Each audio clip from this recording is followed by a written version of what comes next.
Okay, on today's video, we are going to talk about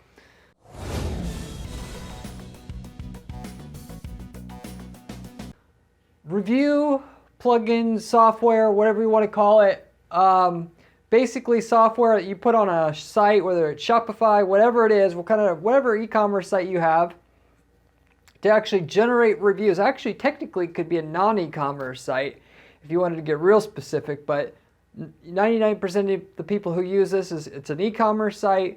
You want to be able to accept reviews on your site for the holy grail of having your cute little 5-star, a little star icon showing up next to your PPC ads to get higher click-through rates, which really do bring up the click-through rates by a good 50%. Upwards of 50%, which greatly brings up your quality scores and brings up the ROI on your campaigns. It also gets you more action from your campaigns. Also, to have the stars show up in the organic listings as well. Got to have reviews to do it. These plugins actually that I'm going to mention here make it easier, and there is some actual pros, but there's plenty of cons, which I'm going to talk about here. This is more so about the dangers of it. But examples of plugins that you can use a third-party tool for this to take the reviews and get it so that your Google ads show up with the stars and the organic listings with the stars, or you can do it, through Google's own tool, which doesn't cost anything at all. Tools like Yotpo, Power Reviews, Okendo. Apologize if I'm not pronouncing that right. And the like can just absolutely destroy your shopping campaigns if you're going to go ahead and so when you're trying to benefit your campaigns and get more action out of them with the stars, you can actually set yourself backwards. That's what this is actually about. So I want to warn you what not to do and give you a story of what happened to one of my clients. You understand what the kind of gravity and reality of the situation that we had that actually completely took their sales from where they were to basically almost down to nothing because they did not know what I'm going to tell you on this particular video. So anyway, I will go through at a high level what happened with that person, how they could avoid it, and why this actually stuff matters so much. So with all that said, I'm going to get right into it. This video was spurred out of seeing a client previously making $3,000 a day from their shopping campaigns for a clothing brand. If you're wondering if first of all shopping works, there you go, $3,000 a day, and this is common, okay? From shopping campaigns, which the ROI was about 8-to-1 on that. So if you're wondering, what's the profit like? Go from the shopping campaigns, so they were making $3,000 a day. Once they started using this Yotpo plugin, so I'm more so nailing Yotpo here. And for all practical purposes, the plugin could be fine for 99% of you people out there.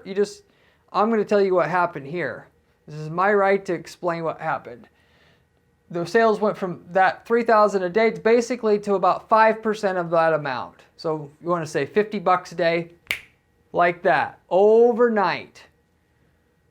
Virtually instantly, overnight, whatever, due to the terrible advice Yotpo gave my client. So I'm helping the client with their campaigns. First thing that happened was, a couple of months ago, client asked me about these star reviews. Kind of explained the process. And then when they went to go integrate this product, this review plugin, if you will, on their site, they really screwed it up. How did they screw it up? They listened to their so-called integration expert give them advice on how to install this plugin on the site. The reason why people use these paid plugins like Yotpo, Power Reviews, Okendo.io is because and I understand where the benefit is here, so I'm not knocking these tools per se. The idea is good. The little icons that they give, the graphics that's going to go on your product page and on your different parts of your site looks more eye attractive than what Google gives you outside of the box to put on your site. Therefore, you're going to get not only more people leaving the reviews, but also you're going to get a higher conversion rate because the information is laid out a little bit better because this is all they do. and they pay probably decent money to their designers, the icons and everything, how it's laid out on the site looks good, and they specialize in that, so then they can nail it pretty well. I don't know why Google's isn't. If Google would just step up their game there, these companies would go out of business. But we'll just assume that's going to stay that way in the future. Google's had their own way to do it for free. That's not less ideal, and therefore you're not going to get as much sales from it because you're not going to get as many people reviewing. And when they see it, they're not going to trust it as much, even though it says Google. People trust what looks visually like eye candy. Just keep that in mind. It goes for any logo, anything you're doing on your site. So therefore, that's why these companies have a company and why it's still worth it if you can do it right. But anyway, it is hard to integrate these things for somebody who doesn't understand web design well. I see people make mistakes, trying to change an e-commerce site, even sites that make $5-10 million a year, they still struggle with it. So in this case, Yotpo, their integration expert talked them through it. Then what happens? Their sales go down to nothing. Okay, what did they do? I don't know what is going on. And this is typical. It's hard to hire employees for any technical, like where you got to do customer service for a company like this. It's the same in the ad agency world. This is why if I had more, I would be a bigger firm. To find somebody competent that can not just look at and be taught how to do one thing, but how to look at outside the box so you can assess what dangers there are, because every project in IT is a little bit different. And if you only look through a straw, you could screw up so bad you can put that company completely out of business. And that's what happened here. But it didn't put them out of business, but it could have. Partially thanks to me and working with them and explaining how to narrow it down. But they went ahead and changed the item IDs for all the products on their product feed. So I don't know why it did it. Anyway, after talking through them, we did figure out the item IDs were changed. The item IDs were changed, so the product feed didn't show any disapproved items. It just was purely, I could not tell the ID was changed unless I went ahead and looked. Hey, the IDs are different than it was before. And that's not something I normally look for. But when the shopping campaigns went down to zero, I talked to the client and we figured it out. And I explained that shopping campaigns work off of machine learning.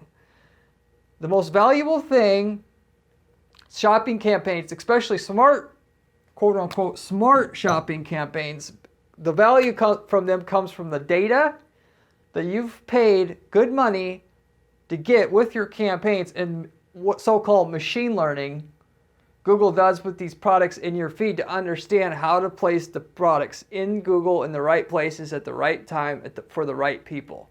So when you're starting out with shopping in the first place, in other words, Google's totally guessing what products out of all your products should be shown to somebody when they search for XYZ.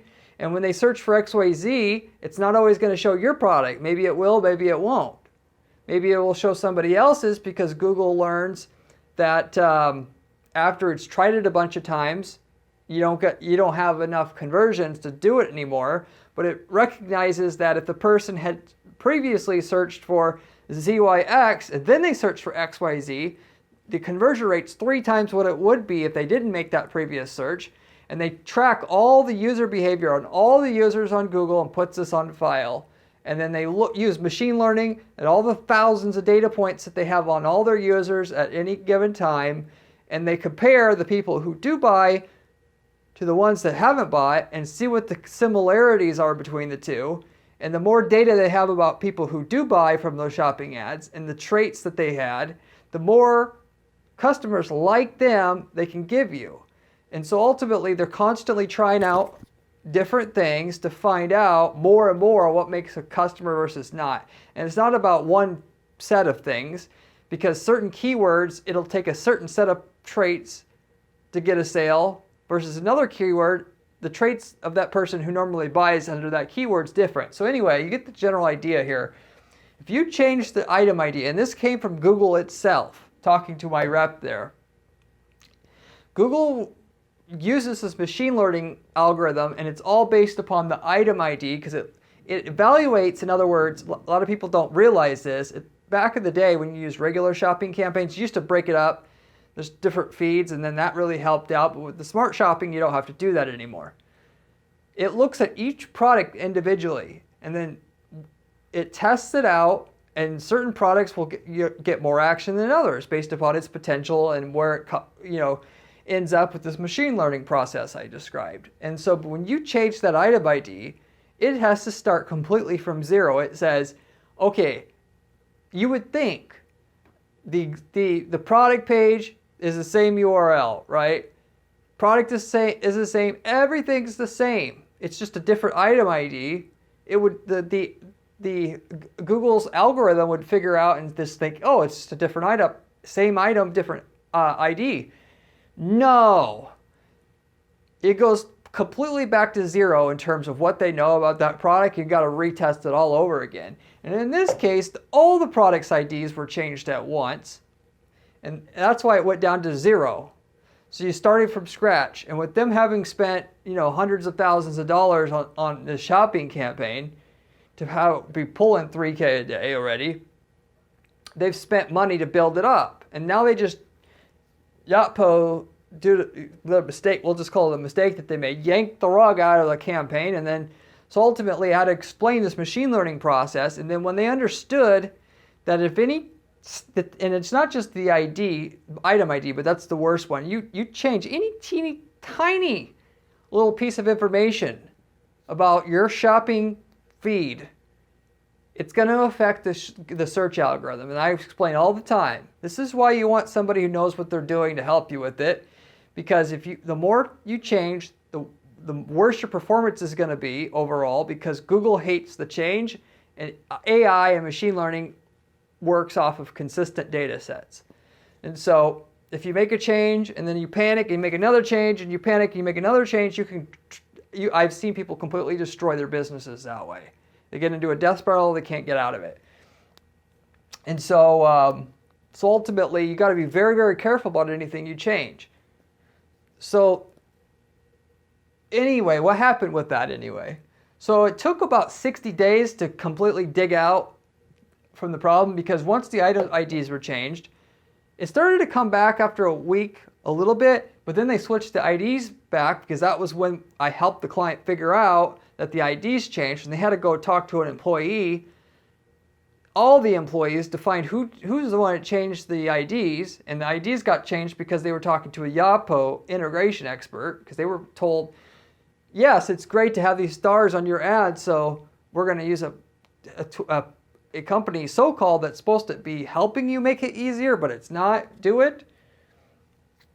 Then they lost about $100,000 in revenue from that one incident of changing the item ID. So again, a lot of people hate, we'll just say, people hate paying consultants. They hate it.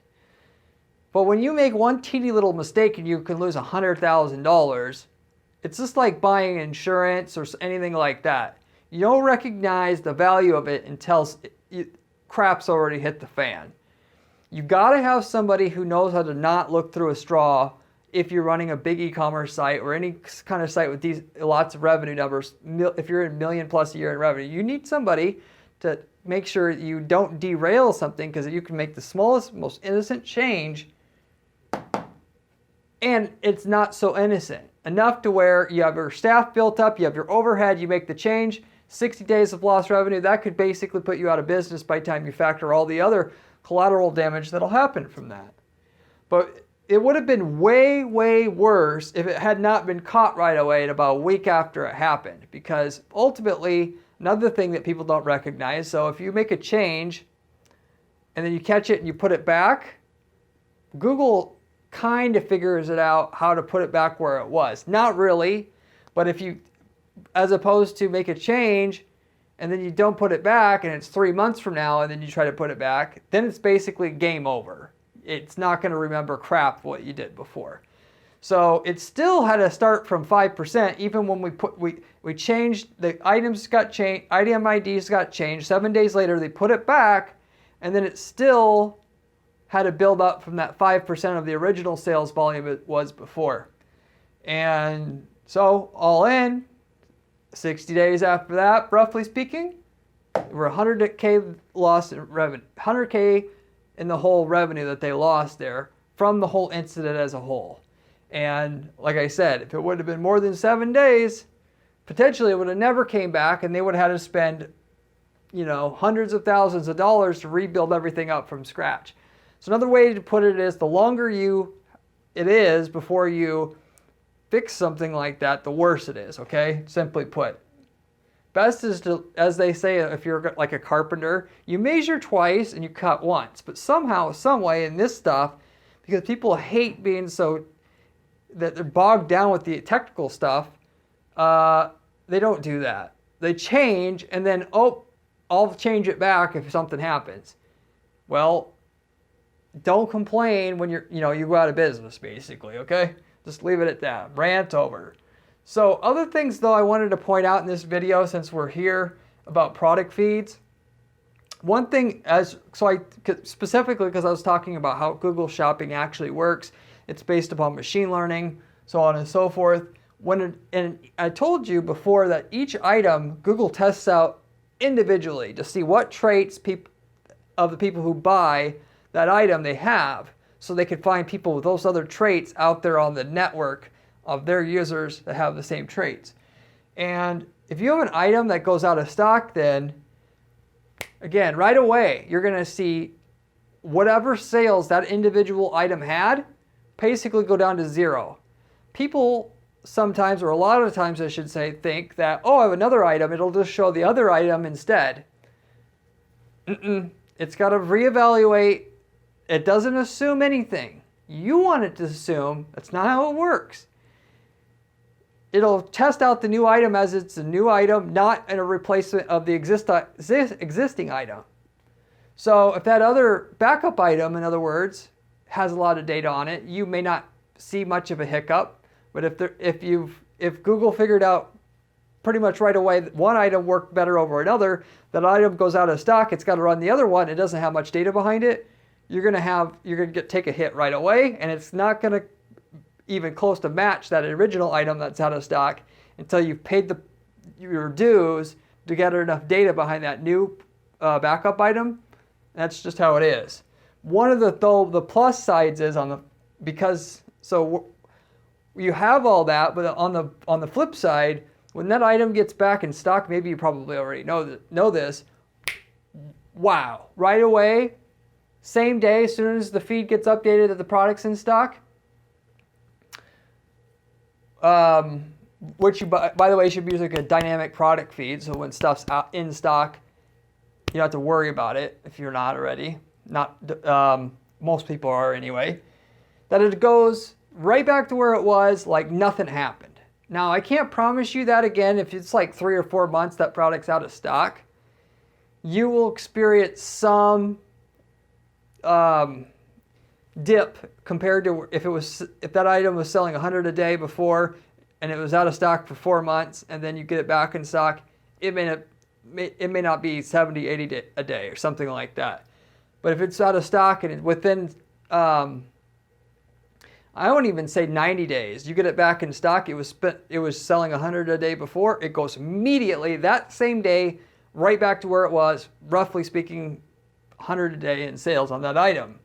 Okay? So I just also I thought it was a good time to talk about this, and I can't really make a video about, product feeds very often because it's boring. But anyway, so now you know a bit more about how shopping actually works and what kind of problems you can run into. So in general, again, for the main lesson for this video, you're going to use one of these softwares, which I'm not against. Just don't be relying purely on their support to tell you how to integrate this on your site, because you could have something like this happens to you. Get somebody that you can trust at your company who understands. You need specialists, but you also need people who have broad depth of experience and has seen a lot of different problems before, so they'll help you avoid it before it ever happens. Respectively, the best is somebody who's actually ran a business before, so they understand all aspects of the marketing, not just one little thing, because then you're going to have what happened to this person, okay? They're not going to, maybe they don't even know how to advise you the right way. All they know is what they know is that one little thing. And that's just a recipe for disaster, basically. It may not happen to you now, but eventually the mistake can be so big. Again, you could be out of business by the time you figure it out. It might be 2 months before you figured out what happened, and you can't take that kind of hit. So anyway, that's everything in a nutshell. If you liked the video, I have a ton of other videos on this channel about other PPC money-making strategies. You should check those out if you haven't seen any of those videos yet.